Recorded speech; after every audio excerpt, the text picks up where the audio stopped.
সমগ্র বিশ্বের সকল বাংলা ভাষাভাষী যারা আছেন আপনাদের প্রত্যেককেই ইসলাম ধর্মের সবথেকে বৃহৎ ধর্মীয় উৎসব পবিত্র ঈদ উল ফিতরের অনেক অনেক শুভেচ্ছা এবং ভালোবাসা। অনেকেই আমার এই বেশ, এই লেবাস দেখা আবার ভাইবেন না যে আমি মৌলবাদী হয়ে গেছি কিংবা আমি তথাকথিত সেই তৌহিদি জনতা হয়ে গেছি, এমনটা ভাবার কোনো কারণ নেই।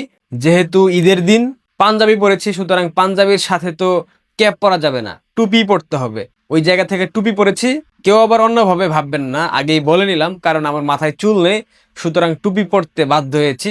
ফ্যাশন সেন্স বলতে একটা কথা আছে, এখন তো চাইলে খেত হইতে পারি না। সকল ধর্ম বর্ণ গোত্র যারা আছেন আমাকে দেখেন, পছন্দ করেন, ভালোবাসেন, আপনাদের প্রত্যেককেই অসাম্প্রদায়িক চেতনার বাংলাদেশ বিনির্মাণের আহ্বান জানাই। এই পবিত্র ঈদের দিনকে উপলক্ষ করে বাংলাদেশে কি ঈদ পালন হচ্ছে?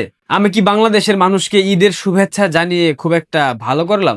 আমার ব্যক্তিগত জায়গা থেকে মনে হচ্ছে এটা মোটেও ভালো হয়নি। কারণ বাংলাদেশে এখন যা হচ্ছে সেটা কোনো ধর্মীয় উৎসবের মধ্যে পড়ে না। কেন পড়ে না? কারণ বাংলাদেশ আওয়ামী লীগের প্রায় আনুমানিক ১.৫ লক্ষ নেতাকর্মী গ্রেফতার এবং প্রায় ৫০ লক্ষ নেতাকর্মী ঘরবাড়ি ছাড়া। ভাবতে পারেন এই পরিসংখ্যান আমি কোত্থেকে পেলাম? প্রশ্ন আসতেই পারে।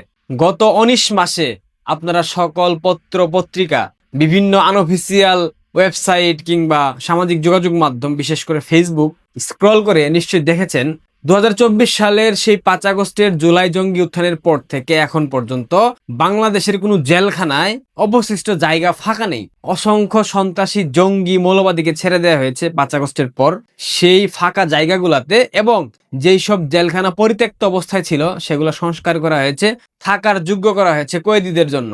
এবং সেই জেলখানাগুলোতে বাংলাদেশ আওয়ামী লীগের সকল পর্যায়ের নেতাকর্মীগুলাকে গ্রেফতার করে রাখা হয়েছে।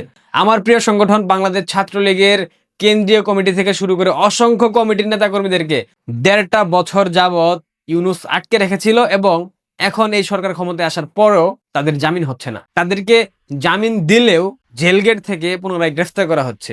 ৫০ লক্ষ নেতাকর্মী ঘরবাড়ি ছাড়া, তাদের ব্যবসা প্রতিষ্ঠান নেই, আয়ের উৎস বন্ধ হয়ে গেছে, তাদের পরিবার ঠিকমতো খেতে পারতেছে না। তাদের পরিবার এই ঈদে একবেলা গরুর মাংস খেতে পারবে কিনা, খাসির মাংস খেতে পারবে কিনা, এই নিশ্চয়তা তাদের পরিবার তাদেরকে দিতে পারে না। কারণ অর্থনৈতিক সংকট।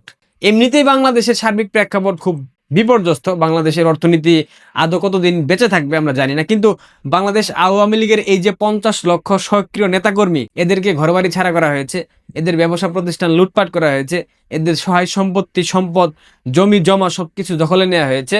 প্রত্যেকটা সেক্টর থেকে এদেরকে বিচ্ছিন্ন করে দেওয়া হয়েছে, এদেরকে একটা অন্য সম্প্রদায়, অন্য গোষ্ঠী বানিয়ে দেওয়া হয়েছে।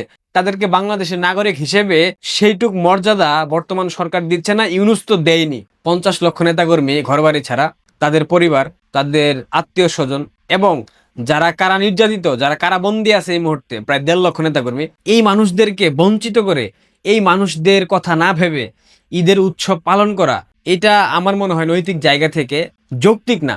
এখন অনেকেই বলতে পারেন, দেখেন ওদের জন্য কেন আমরা আমাদের সর্বোচ্চ ধর্মীয় উৎসব থেকে বঞ্চিত হব, আমরা কেন আমাদের আয়োজন করব না? এটা আপনাদের প্রাসঙ্গিক প্রশ্ন, এটা হতেই পারে।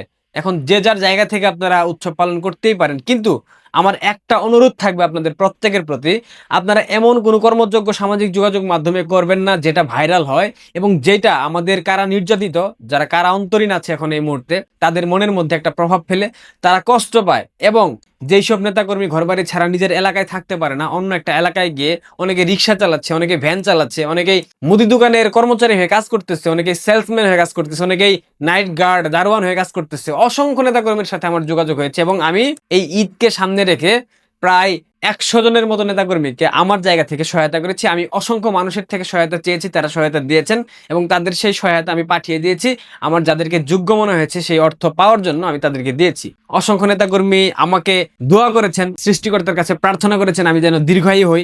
আমি তাদের উদ্দেশ্যে বলি, যারা আমাকে দেখছেন এই মুহূর্তে, আমার প্রতি আপনাদের কৃতজ্ঞতা থাকতেই পারে, বাট সৃষ্টিকর্তার কাছে আমার জন্য প্রার্থনা না করে আপনারা সেই মানুষগুলোর প্রতি প্রার্থনা করেন, সেই মানুষগুলোর জন্য প্রার্থনা করেন যারা প্রবাসে থেকে তাদের আয়ের একটা ভালো অংশ আপনাদের জন্য ডোনেট করেছে, আপনাদের একবেলা ভালো মন্দ খাওয়ার জন্য ডোনেট করেছে, আপনাদের সন্তানের একটা নতুন জামা কিনে দেওয়ার জন্য ডোনেট করেছে। এই মানুষগুলোকে আপনারা কৃতজ্ঞতা জানান, এই মানুষগুলোর জন্য দোয়া করেন, যাতে সামনের সংকটকালীন যে সময়টা, এই সংকট যত দীর্ঘমেয়াদী হবে, এই মানুষগুলা যেন আপনাদেরকে সঠিকভাবে সহায়তা করতে পারে, এই মানুষগুলা যেন আপনাদের পাশে দাঁড়াতে পারে, এইটুক সামর্থ্য যেন তাদের হয়, সৃষ্টিকর্তা যেন তাদেরকে সেই সামর্থ্যটুকু দেন। এই জন্য তাদের প্রতি আপনারা কৃতজ্ঞতা জ্ঞাপন করেন, তাদের জন্য প্রার্থনা করেন। এইটুকু আমার ব্যক্তিগত জায়গা থেকে আপনাদের প্রতি আহ্বান থাকবে, অনুরোধ থাকবে।